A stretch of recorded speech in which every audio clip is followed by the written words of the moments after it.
સદગુરુ દેવની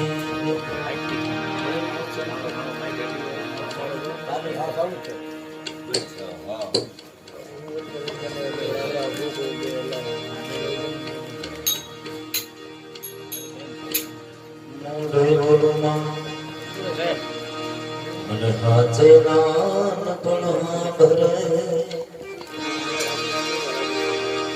પછી મોટપની બધી મજા કડવી લાગે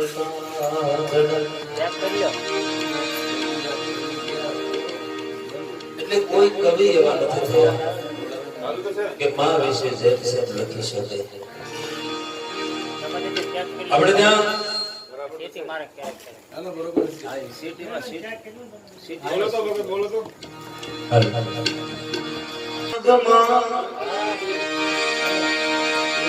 માનો પ્રેમમાં જેનું કોઈ કવિ ન કાઢે ક્યાં માં જગમાં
આપણે સ્લો રે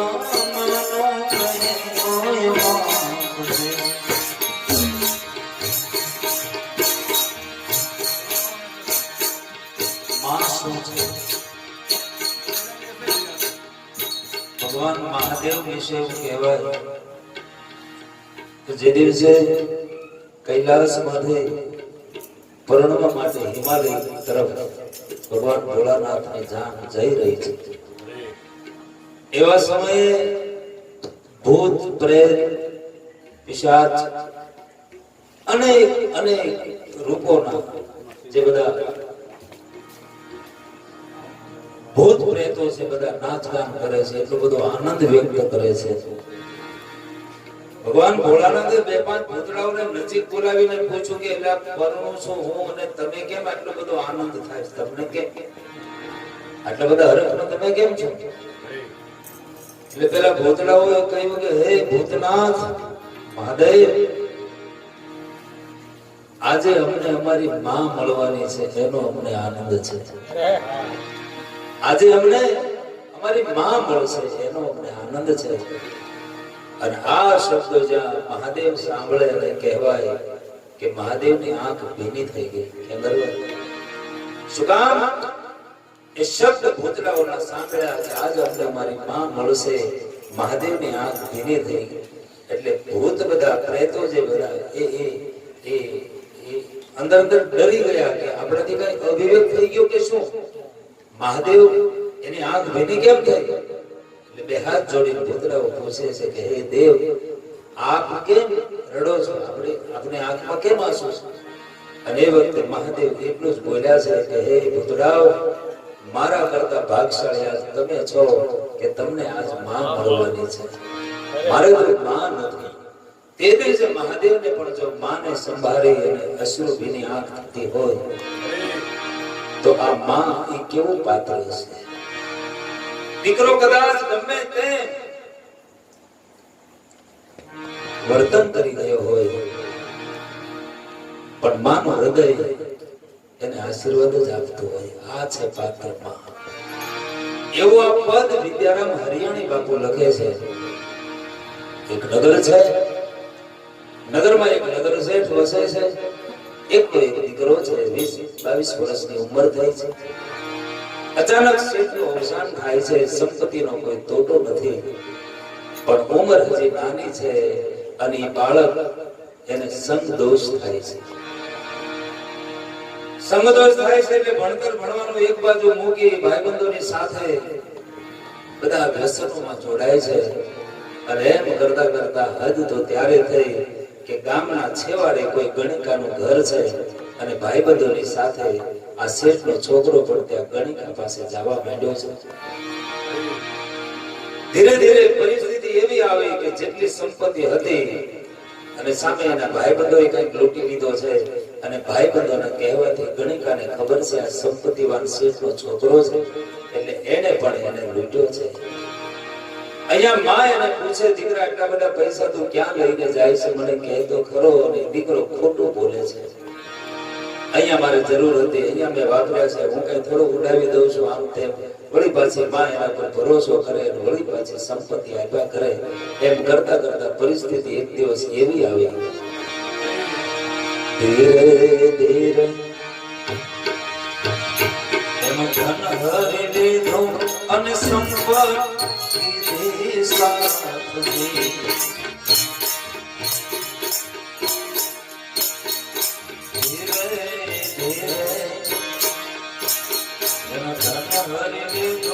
અને સંપત્તિ સાથ દે.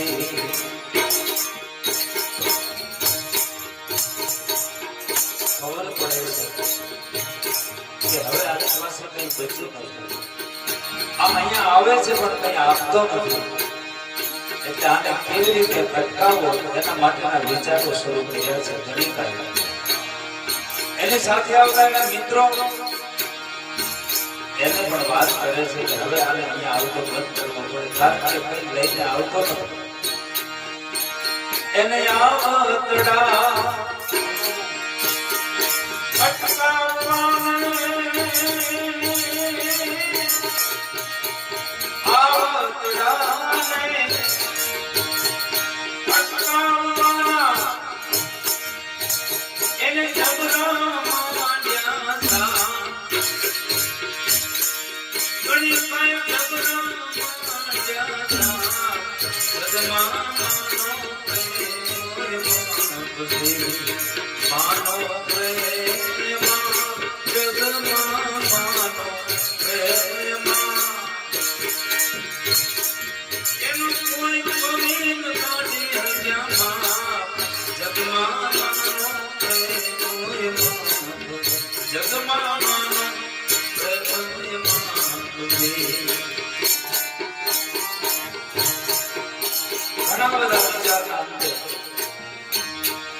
છોકરા એમ કહે છે,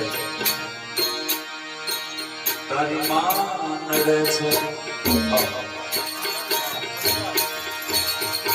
વાતો કરે છે મસ્તક કાપજે. આ છોકરો દલીલ કરે છે મેં તને આટલા વર્ષોમાં કેટલી સંપત્તિ આપી અને તું મને અહીંયા આવવાની ના પાડે. આને ખબર છે કે આના પાસે કઈ છે એટલે પેલી ગણિકા એમ કહે છે કે તારી માં જનેતા જે છે ને એ આગળ વાતો કરે છે. તારી માં નડે છે અને વાતો કરે છે એનું મસ્તક કાપજે. તારી માં વાતો કરે છે અહીંયા તારે જો આવવું હોય તો તારી માનું માથું સાથે પછી આવશે. અને જો માથું લીધાવીને આવીશ તો માથું લીધાવીને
ઘરે આવે છે મોડેથી આવ્યો છે માં જ આવે છે. આજ પણ જે જનેતા છે માં કોઈ પણ કામ કાજે એનો દીકરો બહાર ગયો હોય જ્યાં સુધી ઘરે ન આવે ત્યાં સુધી માને નિંદર ન આવે. કદાચ ગમે એટલું મોડું થયું હમણાં મારો દીકરો આવશે એ માને ભોજન ન ભાવે એમ માં રાહ જુએ છે. દીકરો આવે છે પણ અંદર એક વિચારોની ગણમથલ ચાલે છે. એની માં કહે છે બેટા આવી ગયો કે હા તો હાલ તો જમી લે. પણ જમી નથી હું તારી રાહ બેઠી છું. હાલ આપણે માં દીકરો તો જમી લઈએ. પણ આજે તો પેલું અંદર જે કઈ કમત કાંદ બેઠી છે જેને કહેવાય કમત કાંદ બેઠી માં દીકરાને પીરવવામાં મશગુલ છે અને દીકરાએ હથિયાર હાથમાં લીધું છે. પીરવતી માના માથા ગળા ઉપર કાપ મૂક્યો છે. ધડથી માથું વિલક થયું. જેને 900 નાયડું ધ્રુજાવીને જન્મ આપ્યો એ દીકરો આજ હાથી બન્યો છે. 900 નાયડું જેને ધ્રુજાવીને કંઠડે મેલ્યો કાપજે. 900 નાયડું જેને ધ્રુજાવીને કંઠડે મેલ્યો કાપજે. આજ સખી માનું માથું લઈને સખી માનું એ માથું લઈને એ ઉતર્યો આજ ઉતર્યો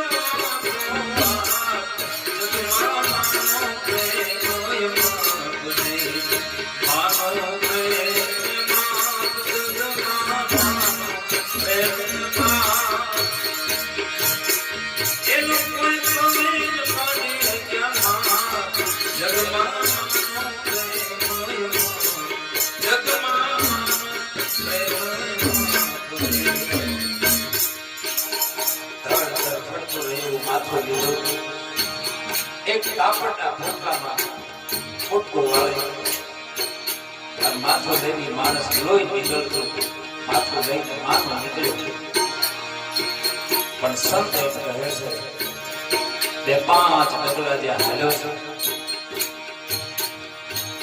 અને માયલો જાગ્યો થાય બે પાંચ ડગલા હાલ્યો ઘટના એવી બની વિદ્યારામ કહે દેશવાગી અને ઉઠ્યો આપો આપજી પગમાં ઠેસ આવી ચડ્યો અને કપડામાં બાંધેલું છે માથું છે આગળ દરદરતો જાય આ છોકરો પડ્યો છે એની નજર સામે એને જોયું કપડામાંથી માથું બહાર નીકળ્યું ધૂળમાં રગડાણું મોઢામાં ધૂળ ભરાણી પણ એ વખતે છેલ્લે છેલ્લે એ મોઢો જે બોલે છે માં જે બોલે છે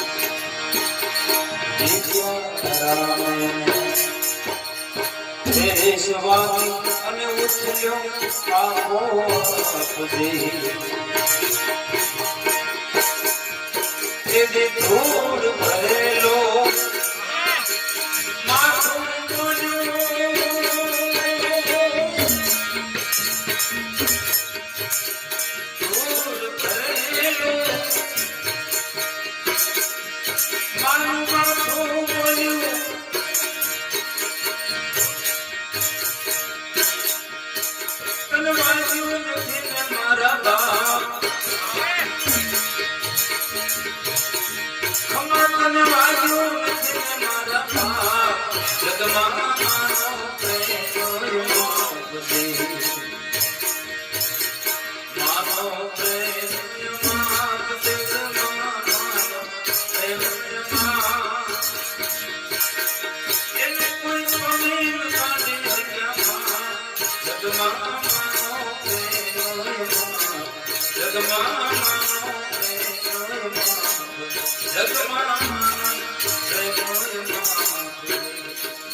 શરીર પડી ગયું ધૂળમાં માથું રગડાણું છતાં એના મુખમાંથી શબ્દ એક જ નીકળ્યો ખમા તને વાગ્યું નથી ને મારા બા એટલે આ જનેતા અને આ માવતર અને એટલા માટે જ આપણે ત્યાં કહેવાય છે કે પહેલું ઋણ જો કોઈ આપણા પર હોય તો એ પિતૃનું ઋણ છે એ પિતૃના ઋણમાંથી હું તમે ક્યારેય મુક્ત ન થઈ શકીએ ગમે એટલું એના માટે કરી છૂટીએ એના નિમિત્તે કરી છૂટીએ પણ પિતૃના ઋણમાંથી મુક્ત થવાતું નથી બીજું ઋણ છે શાસ્ત્રનું ઋણ સત્યનારાયણ ભગવાનની કથાથી લઈને જેટલી કથાના આયોજનો થાય છે આપણે એ શાસ્ત્રનું ઋણ છે જો એનું ઋણ આપણા ઉપર ન હોત તો સમાજમાં જેટલી કથાઓ થાય છે આયોજન બંધ થઈ ગયા હોત પિતૃ તર્પણ જે થાય છે એ બંધ થઈ ગયા હોત તો એ ઋણ ન વધતો અને જેથી આ બધું બંધ થશે તે દિવસે આ ધરા ઉપર કઈ નહીં બચે પિતૃ ઋણ થાય છે અદા કરે છે સંતાનો શાસ્ત્રનું ઋણ પણ અદા કરે છે પછી ભલે સત્યનારાયણ ભગવાનની કથાથી જેટલી કથાઓ થતી હોય અને ત્રીજું ઋણ છે એ સદગુરુનું ઋણ છે ગુરુના ઋણમાંથી મને તમે આપણે ક્યારેય મુક્ત ન થાય અને એટલે જ કદાચ વેલનાથ બાપા એક પદમાં લખે છે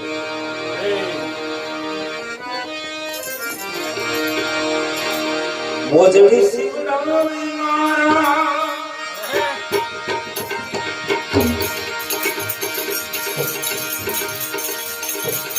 આદરે પડા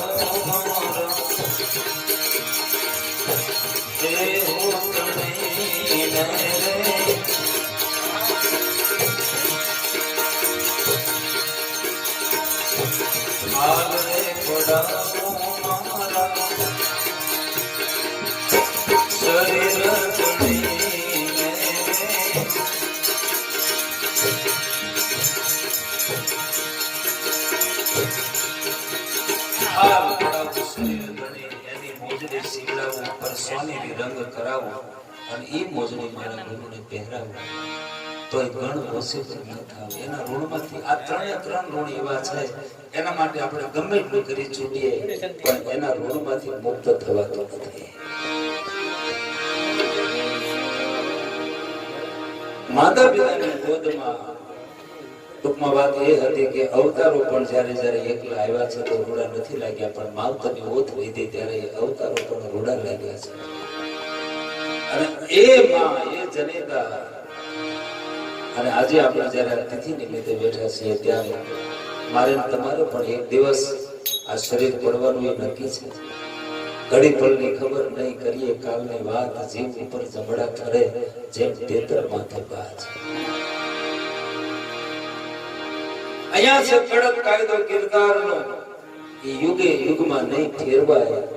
જરા મરણ જરૂર આવશે, ભલે ને અગણિત કરો ઉપાય, ગમે એટલા ઉપાય કરીએ પણ વૃદ્ધાવસ્થા આવશે અને મરણ આવશે. આ અનિવાર્ય છે, સનાતન સત્ય છે. પછી લાગો કોઈને હાલતી નથી, ગમે એટલી સંપત્તિ વાળા હગા હોય, કુટુંબમાં હોય, ભાઈબંધ હોય, ગમે એટલું હોય, પણ કોઈ આપણને શ્વાસા ન આપી શકે. એ શ્વાસાનો જેને સદુપયોગ કર્યો, અને આપણા ગરડાઓને બીજી વેદાંતની કઈ ખબર નહોતી. આપણા જે પૂર્વજો એમને વેદાંતની બી બહુ ખબર નહોતી, પણ આવી ભજન વાણીમાં, કીર્તનોમાં બેસીને, કોઈ મહાપુરુષોના સાનિધ્યમાં બેસીને એવી નાની નાની બાબતો જીવનમાં વણી લીધી. જેમ કે આપણને આપણા માવતરો એવું કીધું કે અંગારભાઈ કે એકલો એકલો ખાતો નહીં, ખવડાવીને ખાજો. એકલો એકલો ખાતો નહીં, ખવડાવીને ખાજે. આની અંદર આ બધા શાસ્ત્રો આવી.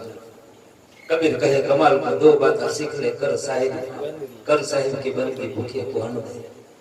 तुलसी कहे ये संसार में करने को दो काम, देने को टुकड़ो भलो, लेने को हरि नाम.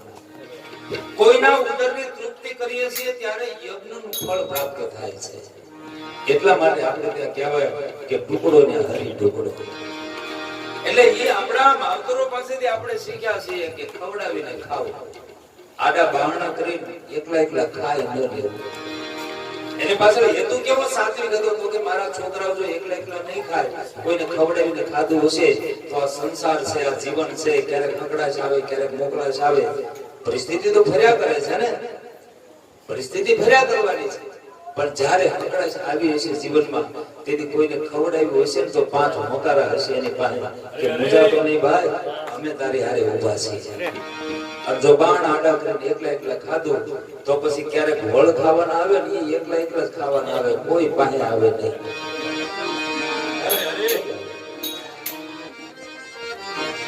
પણ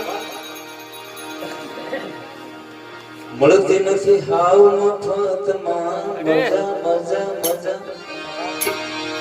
હાવ મફતમાં મજા.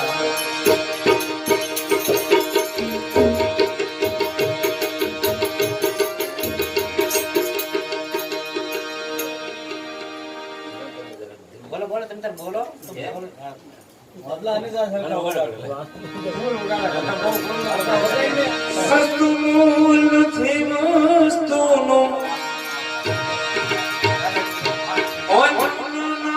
મોટા જેના ગજા. ધીમી જલ્દી બગાડો.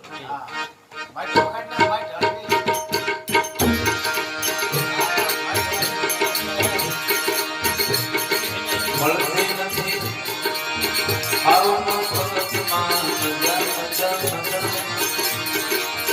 હાવ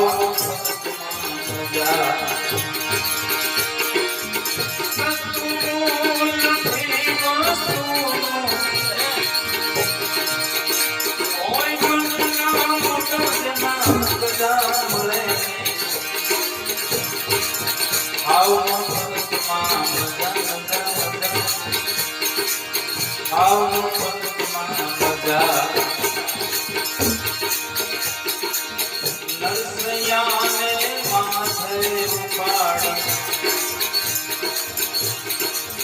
તેરી નાગરોએ કદા, તેરી નાગરોએ કદા. નરસૈયાને માથે ઉપાડી તેરી નાગરોએ કદા, તેરી નાગરોએ કદા. તું ભગવાનથી તે સમરાજો, જેને તું ભગવાનથી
જ્યાં સુધી એવાની હયાતી એને પરખી શકે નહીં પ્રજા હતી જ્યાં સુધી એવાની હયાતી એને પરખી શકે નહીં પ્રજા કહે કાન કિંમત ચૂકવી એણે આ જગતની બજારમાં અને મેળવ્યા ઊંચ દરજ્જા મળતી નથી હાવ મફતમાં જગતને ભગતને કોઈ દી ભેડ્યું નથી આ એક નિયમ છે આદિ અનાદિ ભક્તને અને જગતને પણ ભક્ત પાસે ધારણા છે ધીરજ છે અને ભરોસો છે ભરોસે રહેજો મારા ભાઈલા વિશ્વાસની કરશે વારંવાર એ કેવો ભરોસો છે બાપ દીકરો બે સાધુ સંતો માટે થઈને ચોર બને ચોરી કરવા માટે ગયા સે સમંત બે સંતને માટે સ્વાંગ તસ્કર ના સજ્યા. અને બાપ દીકરો બે ચોરી કરવા ગયા. પેલા ઈમાનદાર ચોરી કેવી? તો કે જેટલા સાધુ છે એટલા જમી લે એટલી જ ચોરી, એથી વધારે નહીં. ઈમાનદાર ચોર. મારા ત્યાં 5-7 સાધુ સંતો અચાનક આવ્યા છે અને એને હરિહર કરાવવું છે, ઘરમાં કઈ છે નહીં, અને આબરૂ એટલી બધી ગામમાં છે, ભગત નું નામ સાંભળ્યું કોઈ ઉધાર આપતું નથી. કે આને ઉધાર આપશે તો આપણને ક્યારે આપશે? આગળનું ઘણું બાકી છે દુકાન. હવે કોઈ આપે એમ છે નહીં. હવે શું કરવું? બાપ દીકરો બે નિર્ણય લે છે, કઈ વાંધો નહીં પિતાજી, આપણે ઠાકર ને ભરોસે એનું બાનું ફેરીને બેઠા છીએ, આપણા હાટું ક્યાં લાવવું છે? આપણા માટે નથી લાવવું, પણ આ જમી લે સાધુ સંતો એના માટે થઈ નહીં. બે બાપ દીકરો નગરમાં ચોરી કરવા માટે નીકળે છે. અને એક વેપારી ત્યાં કહેવાય કે ખાતર પાડ્યું છે. બાપ દીકરો બે સીધું સામાન લઈને જેને અંદર આવવા માટેની એક વ્યવસ્થા કરેલી એમાંથી બહાર માંડ માંડ નીકળે, કારણ કે આમ ખાળ જેવું એક ખાણું પાડેલું છે, આપણે ખાણામાં તો સમજીએ. પિતાજીને કહ્યું કે પિતાજી તમે બહાર નીકળી જાઓ, હું આ સીધું સામાન નહીં તમને અંબાવી દઉં છું, એના તમે બહાર નીકળી જાઓ. બાપ એમ કહે છે નહીં દીકરા, તું પેલા બહાર આવતો રહે, સીધું સામાન તને અપાવું, પછી કદાચ હું પકડાવ તો ચિંતા નહીં. પણ છોકરો કે નહીં પિતાજી, તમને હું પેલા મોકલું. અને એમ કહેવાય છે કે બાપ એ સીધું સામાન આપ્યું છે, પેલા બહાર મોકલ્યા છે. અને જેવો આ નીકળવા જાય, પગ થોડા અંદર રહી ગયેલા, અને એમ કહેવાય છે કે વેપારીનો માણસ જે કોઈ જાગી ગયા અને પગ પકડી લીધા છે. હારે લાવેલો ખાતરીઓ એના પિતાની પાસે છે. અને એમ લાગ્યું કે હવે આ કોઈ કાળે મને મૂકશે નહીં, છોડશે નહીં. એટલે એને પકડાવાની બીક નહોતી, પણ ડર એને એ હતો કે ગુરુનું બાનું પહેર્યું છે, નગરમાં ખબર પડશે કે આ ભગત ચોરીઓ કરે છે તો ગુરુને ડાઘ લાગશે. પહેરેલો બાનો બાવાજી જોજો લજવાય, પહેરેલો બાનો બાવલિયા જોજો લજવાય. કારણ આ જગતના માનવને પહોંચાય ના, પહેરેલો બાનો બાવાજી જોજો લજવાય. સાચું ખોટું નામ અમે તો કૃપાએ જ લીધો. એ ઠાકોર અમે જાણતા નથી તારી કેટલી સેવા કરી, અમને ખબર નથી. તારા નામે અમે ક્યાં ક્યાં હાથ લાંબો કર્યો, અમને કઈ ખબર નથી. જે કઈ મારાથી થઈ, સાચું ખોટું નામ ધણી તમારી કૃપાએ જ લીધો. અને કદાચ ઘણા ઘણા જીવ હંસને કષ્ટ દીધો. કદાચ તમારાથી કોઈની આંતળી ઠેસ પહોંચે, કોઈને ન ગમે એવું કંઈક મારાથી થયું હોય, પણ એ મારા નાથ, પણ જોજો મારા નાથ આવો, એ જોજો મારા નાથ આવો. આ માળો વિખાય ના, પહેરેલો બાનો બાવાજી જોજો લજવાય. આરે જગતના માનવને પહોંચાય ના, પહેરેલો બાનો બાવાજી જોજો લજવાય. ડર પકડાઈ જાય એનો નથી, પણ કાલ સવારે જગત કહેશે ભક્તિ કરતા હતા ચોરી કરવા નીકળ્યા. પિતાજી હવે તમે કામ કરો, જરા વિલંબ કર્યા વિના સીધું સામાન લઈને તમે જાઓ અને મારું માથું કાપી નાખો, ધડ ભલે અહીંયા પડ્યું રહે, મારું માથું લઈને તમે નીકળી જાઓ. કારણ કે પકડાશે તો ધડ પકડાશે, ધડથી અત્યારે કોઈ નક્કી નહીં કરી શકે કે આ શરીર કોનું છે. અને બાપ પિતા એમ કહેવાય છે કે દીકરાનું માથું કાપી અને ધડ ત્યાં ત્યાં પડ્યું રહે છે, માથું લઈને નીકળી જાય છે, આવે છે. પણ સાધુ સંતોને ખબર ન પડે એવી રીતે માથું એક બાજુ મૂકી અને એમ કહેવાય છે કે રસોઈ બનાવી અને સાધુ સંતોને પ્રસાદ માટે બેહાડે છે કે બાપા પધારો હરિહર.